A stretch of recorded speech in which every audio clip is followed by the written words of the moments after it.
Hello everyone. This is Amar from HostNock. Today, I am going to show you how to create an FTP account using cPanel. Without further ado, let's get right into it. Log into your cPanel by entering the username and password. You will be taken to a dashboard where you will see many options. Click on Add FTP Account option. You will be taken to the next window where you will be asked to enter the email address and password for your FTP accounts. You can also use the Generate Password option that automatically generates password for your FTP account.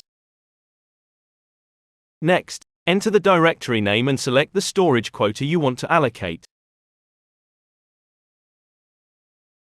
You either set a value or click on the Unlimited Radio button for unlimited storage. Next, click on the Create Account button. Your new FTP account will be created. Your newly created FTP account will appear in the list of FTP accounts. Best of luck! I hope this tutorial helped you in creating your new FTP account using cPanel. If you still have a question or query, feel free to ask in the comments section below.